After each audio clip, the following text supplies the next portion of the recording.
Hello, this is Halo 5 Tutor with another Halo 5 multiplayer gameplay commentary. As always, I'm bringing you the tips and tricks that you need to step up your game and take it to the next level. I'll help you win more often and have more fun while you're doing it. So I've been getting some requests for Team Slayer, so that's what I'm bringing you here. And normally I try to bring you some of my very best gameplay so that I can give you some good examples of what to do. But in this case, I'm doing something a little different. In this game, we only won the game by 2 points, so final score was 50-48. And ironically, my kill-death spread was also 2, so I had 2 kills more than deaths. And so that was the difference in the game. And it got me to realize how if I had had like 1 less kill and 1 more death, then we probably would have lost the game. It was that slim of a margin. And so sometimes it's the small and simple things throughout the course of the game that are going to ultimately lead you to a victory or a defeat. So I wanted to focus today on just some of the smaller, more subtle things that I'm doing and how they might have led to just 1 more kill or 1 less death that made a difference in the game. So I'm going to start by pointing out my weapon selection here. I've got the Magnum pistol, which I'm personally just not very effective with. It's an excellent weapon. A lot of people are very effective with it, but I'm not. And so I go off in search of a different weapon. There's usually 2 weapons that spawn right here in the base, but they're not there. So I'm stuck with the Magnum, and you can see that I'm not very effective with the Magnum here. I'm trying to put some shots onto the rocket spawn, but I'm just really not able to land much. I do know, however, that there's a battle rifle spawns right around the corner here, so I go for that. I'm able to pick it up, and you'll see that it pays off right away. I'm able to get 2 perfect kills in a row right here. Get a perfect kill there, and in just a moment I'm going to get a second one. So my tip is to figure out which weapons you're most comfortable with, figure out where those weapons are, and make sure to pick those up as soon as possible.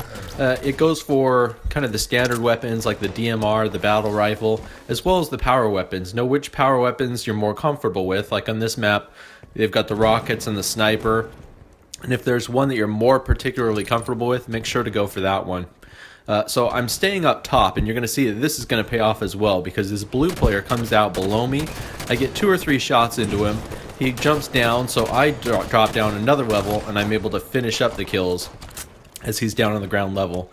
So you can see that by starting up at the highest elevation, I had a really nice advantage. I put a couple shots into him.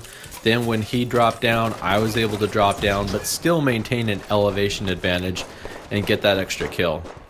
So I've got the rockets. I'm just protecting our base a little bit here, hoping that I can get somebody to kind of rush in cavalierly, but that doesn't happen. So I see that the sniper is going to spawn, so I'm hoping I can get a kill camping the sniper spawn with the rockets. I do get the 1 kill, which is nice. We trade basically. Unfortunately, I left him 1 shell, so that's something to keep in mind going back out into it, that there's still 1 rocket shell left. In fact, I see him coming in with my rockets, and so that's why I tried to maneuver around the rockets there to no avail, unfortunately. So as I'm respawning, I always want to pay attention to where I respawn, and I want to have an idea of where I want to go, gain an understanding of my surroundings quickly. I'm able to do that in this case, get a kill. That guy had no idea what his surroundings were. I was able to pick up a really easy kill. So again, trying to head back to the middle. Anytime my shields are fully down, I always drop back and let them recharge, especially if I know that I'm relatively safe. And I like to try to control this top center area. I can put some shots into the rocket spawn, which is nice. And even though I die, I was able to keep the other team off the rocket spawn, which bought us a little bit of time. And you'll notice as soon as I respawn, I realize that I've respawned near those rockets. And they're still there, so I rush for them quickly. I know that the other team's going to be pushing for them as well, and so I immediately head over to this side as soon as I grab the weapon and clean off the other side so that the enemy can't push up. Now, I've got 2 shells left. That's something I always keep in mind. And here I see the red X, so immediately I know that there's an opponent in the neighborhood.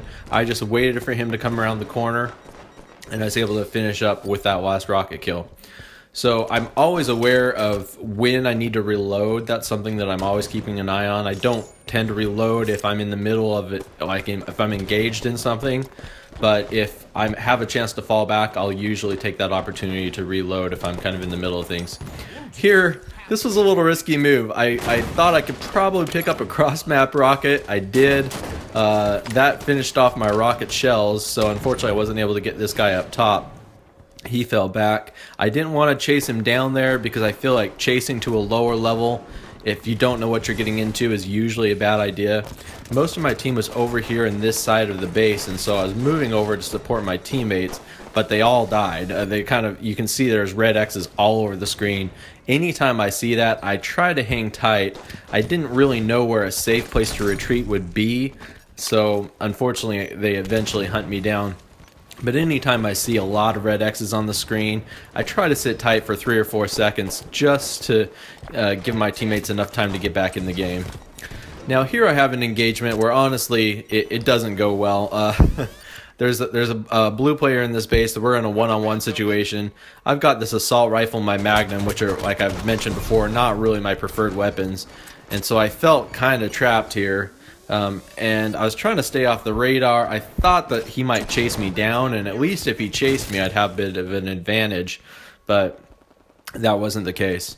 So as we're winding down here, I do want to remind you again that this wasn't necessarily the most extravagant gameplay I've ever had, but a lot of times it's just a couple smaller, simple things. Picking up one extra kill, preventing that one extra death are going to make the difference between life and death.